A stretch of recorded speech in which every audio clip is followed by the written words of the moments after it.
Shalom Bapak Ibu Saudara, apa kabar? Saya berharap Bapak Ibu Saudara dalam keadaan baik, sehat, dan dalam penyertaan Tuhan.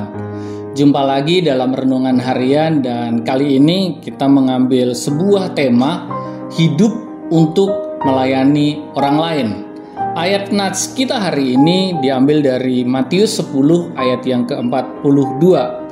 Firman Tuhan berkata, "Dan barang siapa memberi air sejuk secangkir saja pun kepada salah seorang yang kecil ini, karena ia muridku, aku berkata kepadamu, sesungguhnya ia tidak akan kehilangan upahnya daripadanya."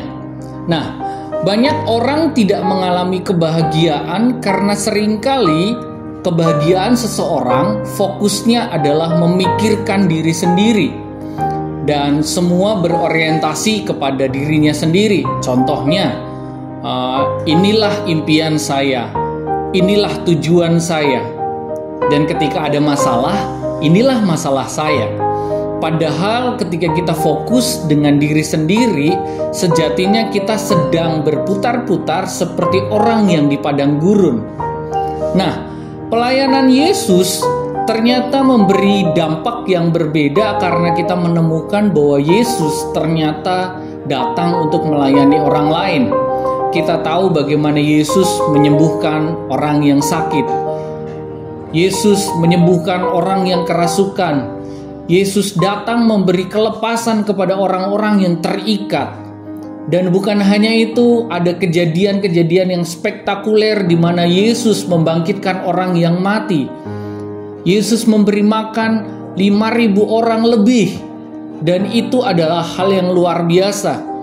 Yesus melakukan hal yang sangat berbeda karena fokus hidupnya ketika ia ada di dunia ini adalah melayani orang lain. Makanya tepat nats hari ini bahwa ketika seseorang memberi air sejuk secangkir saja, ternyata itu adalah sebuah pelayanan yang begitu penting.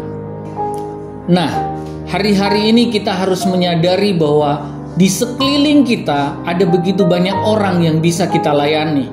Dari hal yang sederhana, seperti tadi memberi air minum kepada orang. Mungkin hal sederhana yang lain, memberi waktu untuk mendengarkan, memberi bantuan ketika seseorang membutuhkan bantuan, memberi semangat kepada orang membutuhkan dorongan dan semangat. Mungkin hal-hal yang sederhana seperti itu yang kita bisa lakukan kepada orang-orang di sekeliling kita. Namun percayalah, di hadapan Tuhan itu bukanlah hal yang sederhana. Karena ketika kita melayani orang lain, kita sedang menghidupi bagaimana untuk hidup seperti Kristus, yaitu melayani orang lain.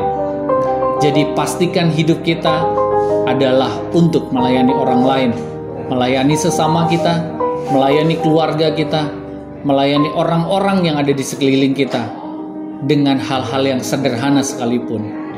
Tuhan Yesus memberkati.